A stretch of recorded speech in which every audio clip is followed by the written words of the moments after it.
Vamos de review do capítulo 150 de Gachakuta, rapaziada. Capítulo muito foda, e assim, o Gauntless passou as memórias dele, todo momento que ele conheceu o Mimo até agora pro Rudo.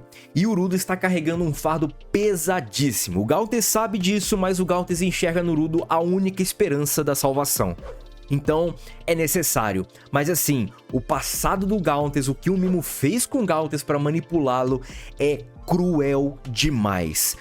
Vamos de review, se liga no Discord porque tem um capítulo por lá, o link do capítulo vai ser enviado por lá assim que eu tiver o capítulo em PTBR em mãos, beleza? Nós temos a abertura do capítulo focada no Gauntless, passando aquele poder dos Chokers para os demais participantes do Festival das Bonecas. Todos que estão vestindo os Chokers do Festival das Bonecas estão meio que agora sob influência do Gauntless.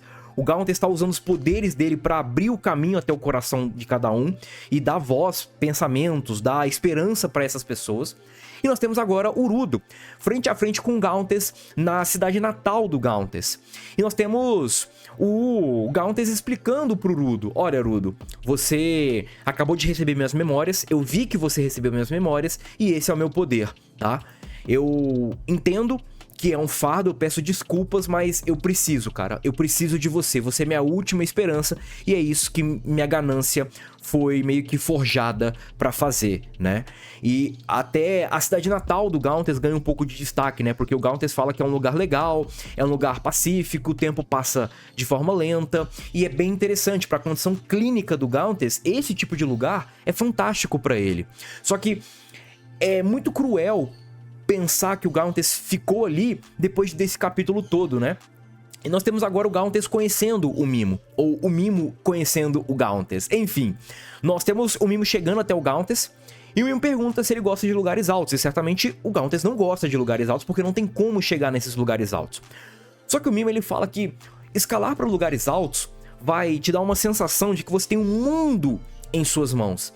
Isso é bem legal. Em outras palavras, o Mimo ele continua falando com o Gauntless que estar em um lugar alto pode te fazer ter uma perspectiva dos antigos governantes. Isso é legal, porque governantes antigos estão olhando você de cima.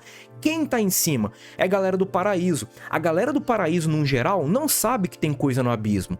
Quem de fato sabe que tem coisa do abismo é quem governa o paraíso. São os pica-grossa do paraíso. É aí que tá o problema. E o que me leva a crer que talvez o paraíso ele não subiu de uma vez. Foi todo um processo de seleção e até mesmo de segregação. E através desse processo foi dividindo, até que surgiu aí essa dinâmica de mundo que nós temos hoje, né? Paraíso, fronteira e abismo. E a galera do paraíso, no geral, não sabe que o abismo tem vida. Eles sabem que o abismo é uma forma de punir a galera do paraíso que comete crime. Só que a galera entende que chegou no abismo já era, não tem mais nada, mas sim, tem muita coisa lá. E certamente a galera pica grossa do paraíso com certeza sabe de tudo isso. Mas o Mimo aparentemente sabe também dessas coisas e certamente ele quer se tornar um governante por conta justamente disso. Não só por conta disso, mas o poder de ditar as regras e tudo mais é algo que cativa algumas pessoas, seja por bem ou por mal. E nós temos o Mimo falando que ele descobriu que você criou, no caso o Gauntless criou um dispositivo de comunicação e tudo mais, e a ideia é você espalhar de forma massiva isso pro abismo, cara, porque se você espalhar isso daqui de forma massiva pra galera, a galera vai ficar em suas mãos, cara. Então, me diz, você não quer escalar em lugares altos comigo? Você não quer voar mais alto comigo? Eu vou te ajudar, cara.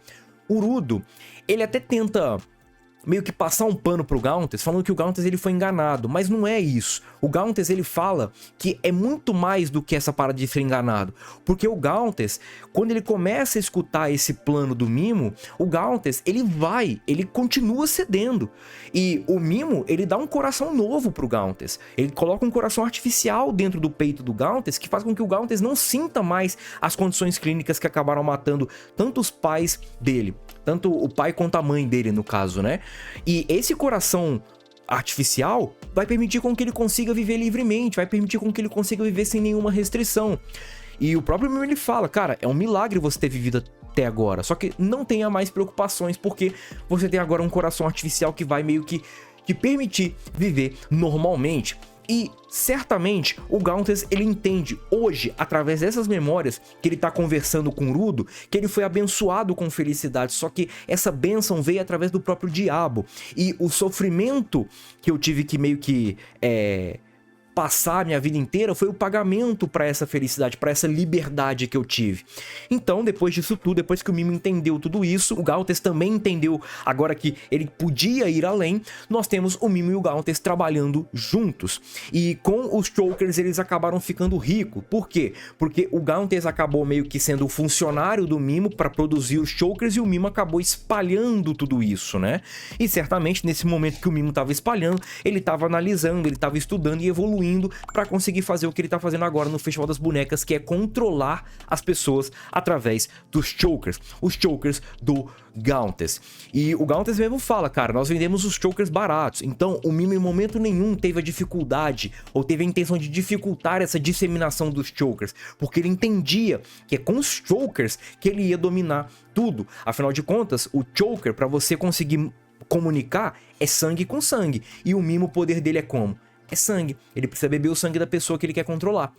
Interessante, né? E o Gauntless, ele só precisa de um barbante, cara. Ele só precisa de um barbante pra fazer o poder dele funcionar, que é a criação dos Chokers. Só que, beleza, até aí tudo bem, grande, né? Ganhando dinheiro, vou poder construir a casa. Só que enquanto a casa não era finalizada, ou enquanto eu não tinha dinheiro pra construir a casa, o Gauntless foi focado ali em criar exclusivamente os Chokers. E certamente, em alguns momentos, os Chokers deixavam o Gauntless pirado. Porque o Gauntless, quanto mais pessoas usavam Chokers, mais vozes o Gauntless escutava. E certamente o Mimo fala que ele só resiste a esse tanto de informação que tá chegando por conta do colar. E certamente, acho que foi o colar que ajudou ele a resistir ao governo do Mimo, a conseguir esconder algumas informações do Mimo, mesmo o Mimo usando os poderes dele. Ele trabalhou e chegou um momento que ele estava possuído, obcecado pelo trabalho, e ele meio que parou de responder às calls, às chamadas que talvez vinham das pessoas. E nós temos uma scan onde o Gauntless está sentado numa mesa simples, com um monte de barbante atrás dele, e ele só meio que puxava o barbante, cortava e fazia o Choker. Puxava os barbantes, cortava e fazia o Choker.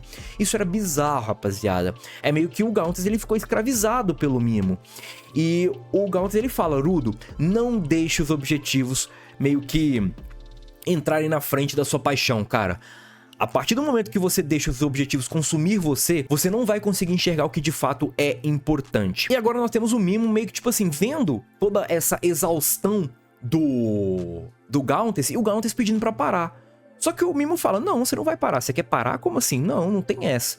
E o próprio Mimo ele fala, pô, mas você quer usar as informações das pessoas, cara, pra transmitir essas informações, pra divulgar essas informações? Não, eu não vou deixar com que você use o meu poder pra fazer isso, cara.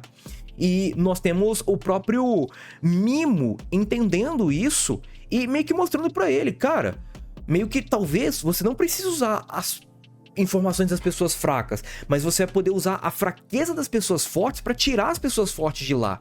E é aí que o Mimo, ele começou meio que a se revelar de fato pro Gauntless. E o Gauntless até pergunta o que o Mimo tá vestindo, porque se eu não me engano o Mimo já tá de uma forma diferente, ele já tá com uma roupa diferente, uma roupa mais imponente, e o Gauntless ele repara que foi usado. E nós temos o Mimo falando que ele quer ser um governante, e nós temos o Gauntless falando, não, você não vai ser o governante, cara, eu não vou deixar, você não vai meio que pegar as informações do abismo, você não vai pegar as informações das pessoas, e você não vai usar isso contra as pessoas, eu não vou mais ser seu cobaia. Só que aí nós temos o Mimo preparando uma surpresa pro Gauntless, e é a surpresa que nós temos os avós do Gauntless morto. Só que nós não temos só eles mortos ali e tudo mais. Nós temos eles sentados numa mesa, sem cabeça, com um copo cheio de sangue de um lado, com um copo cheio de sangue do outro, e as cabeças dessas pessoas sendo servidas de prato principal. E são os avós do Gauntless, cara. É isso. E agora o Mimo ele fala, bom, agora você vai poder se concentrar no seu trabalho, né? Afinal de contas, você não vai ter mais nada pra se preocupar. Cara, isso assim, é assustador o que o Mimo fez com o Gauntless. O Gauntless, ele demorou, cara, demorou a entender o que de fato estava acontecendo. E foi justamente quando ele começou a ficar muito rico que ele entendeu a merda que ele tava pisando, cara. O tamanho do lixão que ele estava, cara. E agora nós temos a relação do Gauntless com a Lily. A Lily, ele entende que a Lily está refém do Mimo. Só que eu acho que não é bem assim não, tá? Mas enfim, a ideia é que o poder da Lily não pode ferir ninguém, porque caso contrário, o poder acaba matando ela. O poder da Lily basicamente permite com que ela faça qualquer coisa, só que ela não pode ferir ninguém, porque senão há um efeito colateral e ela acaba morrendo. E o Gauntless, ele, beleza, pra ele, cara, tá de boa, velho, tá de boa, mas eu não posso deixar isso acontecer com a Lily, porque por mais que o Mimo ele seja cruel e mereça uma retaliação, a Lily ela não pode estar envolvida nisso, porque a Lily não tem como contra-atacar o Mimo, porque o Mimo ele vai fazer coisas cruéis e a Lily ela não pode fazer coisas cruéis com os poderes dela, porque senão ela morre, é o efeito colateral do poder dela. Então a maneira de nerfar isso é bem interessante. E pra finalizar, o último desabafo do Gauntless pro Rudo é que tipo assim, cara, Rudo, independente, cara, se foi todo o lance do corretor de informações, se eu te usei, se eu te manipulei, enfim, cara, você é minha única esperança, velho. Eu preciso de você, ajude a Lily, salve a Lily, nós precisamos de você. Eu e a Lily, mas o Gauntless, ele não se coloca ali como prioridade, porque meio que a vida dele já acabou. Ele coloca a Lily como prioridade. E agora nós temos o Rudo. O Rudo fala, não se preocupe, Gauntless, eu vou meio que conseguir isso, eu vou finalizar isso. E o Rudo está invocando seus poderes e nós temos uma scan de longe do Festival das Bonecas. Tio Lily, no topo de uma montanha, vendo talvez tudo o que está acontecendo, ou sentindo tudo o que está acontecendo no Festival das Bonecas. Será que essa imagem pode significar alguma coisa? Será que a Lily vai entrar nessa luta por bem ou por mal? Comentem aí, segue rapaziada, que capítulo foda, e é nóis. Fui!